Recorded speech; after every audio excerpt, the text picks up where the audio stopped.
All right, so maybe you're like me and you just picked up a new Tesla. You may even be sitting in it watching this video right now. And if it's your first Tesla or maybe even your first EV, although the interior may be simple, it may seem a little bit overwhelming. Where are all my buttons and dials? I understand, I'm here to help you. Let's talk about how to set your Tesla up day one. Now, some of these things you don't have to do if you don't want to, and I guess technically this falls into that category, but at least initially you have to set this up. Every new Tesla is gonna come with 2 of these. These are your key cards.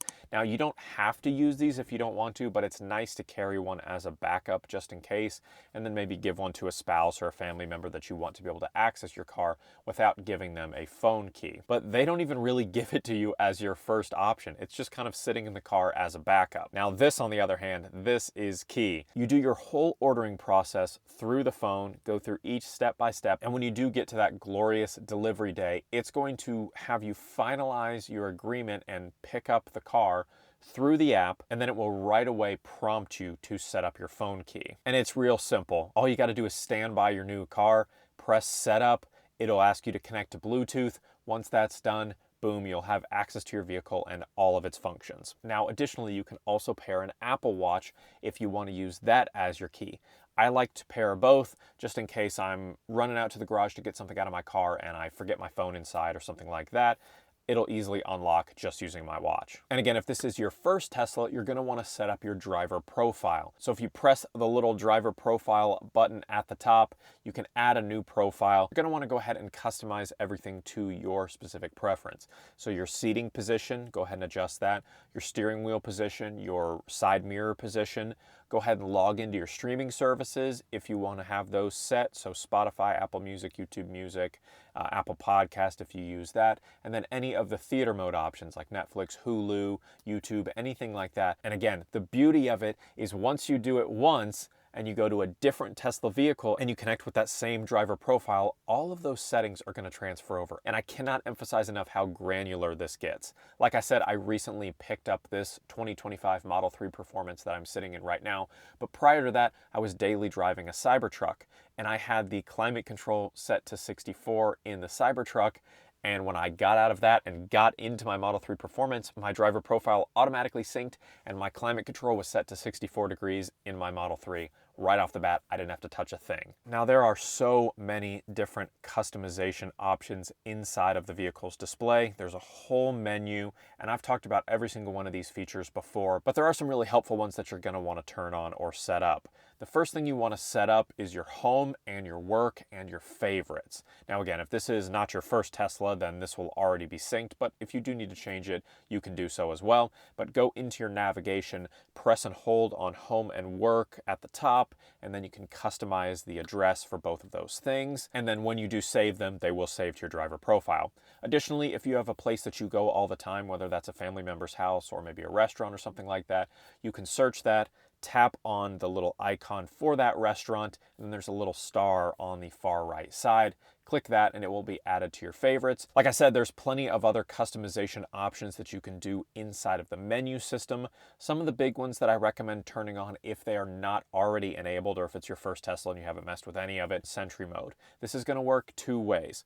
One, it's gonna be a dash cam using all the cameras around your vehicle when you're driving. So if something were to happen, God forbid you get into an accident, or you just see something crazy that happens out on the road, you can tap the little camera icon and it will save the clip. And then as the name suggests, it will do Sentry mode when you are not driving, and it will use all the cameras around the vehicle to record all the time and capture clips if anything were to happen. Someone tries to break into your car, someone hits your car, something like that. When you're not in it, it will capture it on that Sentry mode, and you will be able to access those clips on the vehicle's display and in your mobile app. You do have the option to exclude work and home. Let's say you park in a garage and you've got cameras in your garage and you don't want it to drain your battery, just, being overkill with recording all the time, you can do that as well. Or if you're in a safe place at work and you don't think that anyone might hit you in the parking lot, you can exclude work as well. Just keep in mind that having Sentry mode on will drain about 1% per hour. There are some other customization options that I do recommend turning on. Now, keep in mind some of these will drain your battery. Cabin overheat protection is a really nice one. I like to leave that on. If you live in a really hot environment, this is great so you don't get into a car that is just a miserable temperature, right? Turn on that cabin overheat protection. You can set the temperature between 90, 95, and 100 degrees. And once your cabin reaches that, your car will cool itself down to keep it a more reasonable temperature, so you're not using so much energy to cool it down when you do get into drive. When you do buy a new Tesla for the first time, you will get access to a 1-month trial of FSD. So if you want to use that, make sure you switch it before you start driving. Can't switch between autopilot and full self-driving while driving. You have to do that while you're in park. So save yourself the hassle. Go ahead and switch it to which one you want so the cameras can calibrate, and then you're ready to use it when those are done. It only takes a couple miles to calibrate. The only other one that I absolutely recommend turning on is Joe mode. Joe mode basically just lowers the volume of all of the chimes and sounds that your vehicle makes. So even things like the turn signal aren't as loud when Joe mode is enabled. And for me, the car is so quiet in of itself. When you have these really loud clicking and tapping and dinging and things like that, it's just a little bit overstimulating. So I like to turn on Joe mode just so everything's a little bit quieter. You can still hear it, it's just not as in your face all the time. The only other thing I recommend customizing right off the bat is the dock at the bottom of the screen. So you can go in there and you can add things like your heated seat or your heated steering wheel if you want quick access to those. Those will stay all the time in their own specific spot, but then the rest of the little dock can be customized. Personally, I like to have both of my music services. I use Spotify and Apple Music, and I like to have podcasts in there because I use Apple Podcasts all the time. But I also keep my dash cam button there so that if something crazy happens on the road, I can just tap that to save the clip like I mentioned earlier. Another thing you're going to want to set up is your Wi-Fi. So especially if you park in a garage and you're close by your house or whatever, get that Wi-Fi connected. You just go into the vehicle settings, scroll down to Wi-Fi, and it will search for a network, pick your Wi-Fi. What that'll basically do is let you automatically download your vehicle updates over the Wi-Fi and then get those installed. Now, if you don't have Wi-Fi close by, you live in an apartment, you have to park in a spot far away from your place, no worries, you can connect to your phone's hotspot. Another thing I highly recommend turning on, it's one of my favorite features, is the auto shift beta if your vehicle has it. I like to leave mine on all the time, not just out of park. And basically what it does is when you get in the vehicle for the first time, you buckle your seatbelt, you put your foot on the brake, it automatically determines whether to go forward or in reverse based on what's around you. And then when you do, let's say you go in reverse, you back all the way up. Once it detects that you're ready to go into drive, it'll automatically shift back to drive once a couple conditions are met and you can go ahead and go forward. It is absolutely brilliant. It works, I'd say 99% of the time, maybe 98% of the time. Definitely recommend turning this on. All right, you've been sitting in your car for a minute. You've adjusted all your settings, you're ready to head home. What are some things to consider when you actually get home? Well, one of these I'd recommend you think about ahead of time if you're planning on getting a Tesla, and that is your charging setup. I'd highly recommend if you're going to buy one of these that you have a reliable home charging setup. That just helps you take full advantage of what this thing can do for the most affordable price. The most affordable option is going to be Tesla's mobile connector. The mobile connector will allow you to switch adapters, whether you want to use a standard 110 volt outlet or a 240 volt outlet, and you can charge your Tesla right off of that. So if your only option right now is to trickle charge on a 110 volt outlet, you can do it. It's not going to be fast. You're probably going to get about 2 to 3 miles per hour. And let's say your Tesla's range is about 300 miles. You can do the math there. That's going to take about 100 hours to charge the battery from zero. Now, very rarely do you ever charge from absolute zero. Usually you're somewhere in that 20 to 30% range when you charge up, and you usually stay about 80% to keep your battery as healthy as possible. But nonetheless, my point stands, it will take quite a while to charge. But if that's the only means, then you do what you have to do. Now, if you really want the best home charging speeds, you're going to need a 240 volt outlet for either the mobile connector or Tesla's wall connector, which can be hardwired into that area, which is what I've done at my house. I have a Tesla wall connector hardwired in. It has its own circuit on my board, and it pulls 48 amps from that. And I get very, very good speeds from that. I can charge my Tesla up in like 6 or 7 hours. Plug it in at night, it's fully charged the next day. And if you're just absolutely stuck and you don't have the ability to have a wall charger or use a mobile connector, maybe you live in an apartment and you're too far away from an outlet, or you rent or something like that and you don't have the option to add any of those features on, supercharging is going to be your only option in that case. And again, I know people that have done it. Just know that it's not going to be the most convenient option, and it's not going to be the most affordable option. Another thing you may want to do the second you get home is set a custom trunk height opening. It's a little bit less important on a Model 3, but if you have something like a Model X or a Model Y that's a little bit taller, maybe you have a lower ceiling in your garage, and you don't want the first time you open that up to hit right into the top of the garage. So what you can do really simply is just press the button, wait till it gets the height you want, stop it, and then you're gonna press and hold the button here for a few seconds, it'll beep. Just like that. Now it's saved this location, and it's a geolocation, so you can have one for work, one for home, whatever you want, and you can go in on the screen and press save location. So now every time you come into your garage, if I go ahead and close it back up, and let's just say I use my phone app, it's gonna stop in that saved location and you won't risk hitting your beautiful carbon fiber spoiler on the top of your garage. All right, so you've got all your settings customized and you've figured out how to keep your vehicle charged. That's great. Now the fun part, accessorize. So as you'd expect, Teslas come pretty bare bones. You're lucky for the most part if you get floor mats. My first Tesla, which was a base model rear wheel drive Model 3, did not come with floor mats. This Performance I just bought did come with floor mats, but they're just kind of cheap, flimsy carpet floor mats. So you got to add some accessories. Now I've put these accessories into two different categories. One are kind of what I'd consider like essentials or things that I would definitely do. And then the other category is kind of just fun third-party stuff or OEM stuff that you could add on. That's not really essential to the performance of the vehicle or anything like that, but just fun things that you can add on. First things first, you're going to need floor mats, like I said.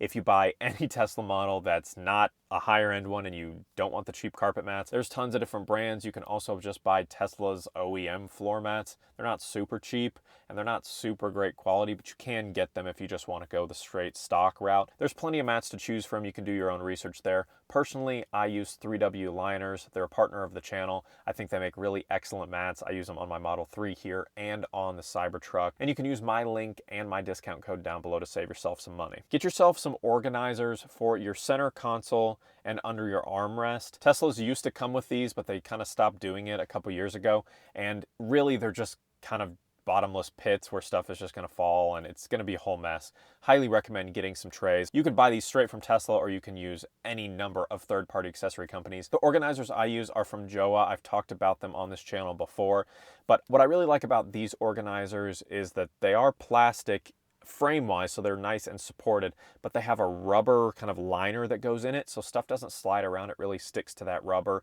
It's segmented off, so you've got different little, areas and compartments that you can choose from.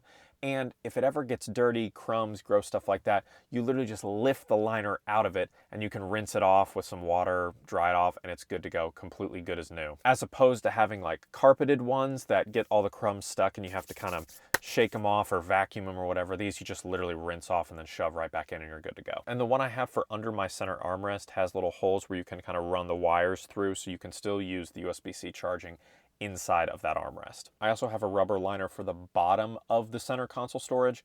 That is a crumb trap down there, and if you put a little rubber liner down there, like I said, all the crumbs are going to get trapped on that. Then you can just lift that liner out, rinse it off, put it right back down, and you're good to go.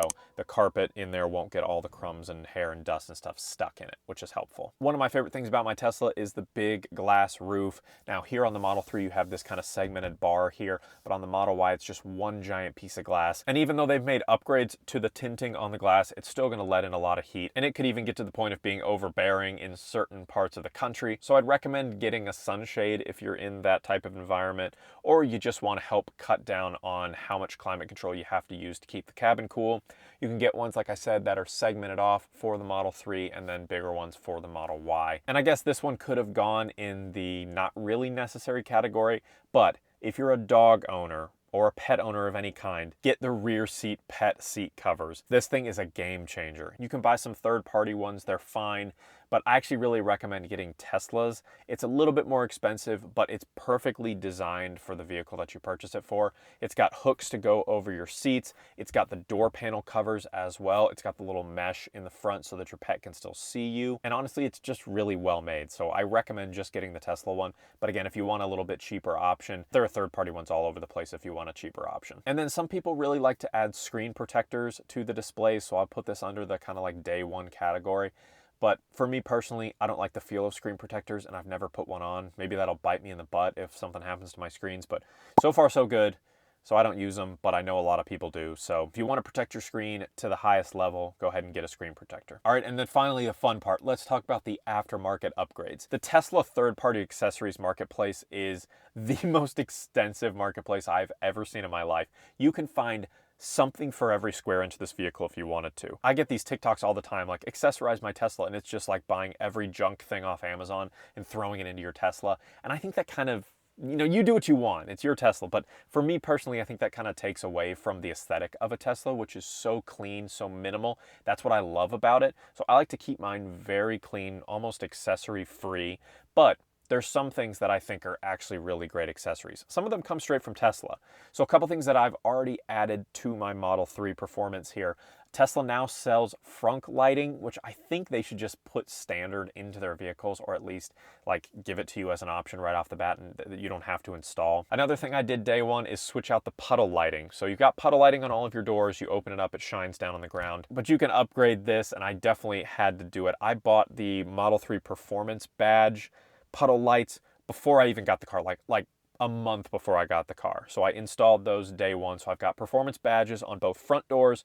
Then on my back doors, I took my Tesla wordmark puddle lighting from my previous car and installed them. So we got badges in the front, Tesla wordmark in the back. Some people might think it looks a little cheap, but I actually think it looks really nice, and Tesla does a good job with them. So a lot of these third-party manufacturers will make updated wheel covers. So if you really don't want to go through the trouble of actually taking your wheels off and putting new ones on and just want to change the look a little bit, you can do so. I actually had some kind of replica Uber turbine wheels that a company sent me a little while back. I had them on my Model 3 for a little bit. Wasn't exactly my style, but if you guys really like the look of these Uber turbines, leave a comment down below. I'll pick a winner and I'll send you them for free. Oh, and I also have this brand new carbon fiber spoiler to give away if anyone wants that. And then there's all kinds of other stuff you can do too. You can put LED lights on every square inch of it. You can upgrade the light bar in the back. If you want to kind of match the Model Y a little bit on your Model 3, I've done a review on a light bar that goes across the back. I'm actually going to be giving that away as well. So if you guys want to win that, drop a comment down below. Tesla used to do little door sill lights where the Model 3 word mark is on the door sill. Those used to light up, they don't anymore. But I actually have some of those that I'll be giving away as well. These are courtesy of Hand Show, so if you guys are interested in those, drop a comment down below and I'll send them out to you for free. Even little helpful things like foldable trays to do work on or eat on in your car, and even third-party game controllers that you can use for the games on your vehicle's display. And then of course things like tint or PPF or ceramic coating, all those different types of things to help protect your vehicle. I'm planning on ceramic coating my seats, and I have a DIY PPF kit that I'm going to be installing. So definitely hit subscribe so you don't miss that video. But all these little extra features will help keep your vehicle looking its best, just like it does right now. So thanks so much for watching, guys. I hope you enjoyed the video. If you did, drop a like. Let me know down in the comments what you think. If you want any of these free accessories, leave a comment and I'll ship it to you guys. And don't forget to hit that subscribe button so you don't miss every single new video the second I hit publish. We'll see you in the next one.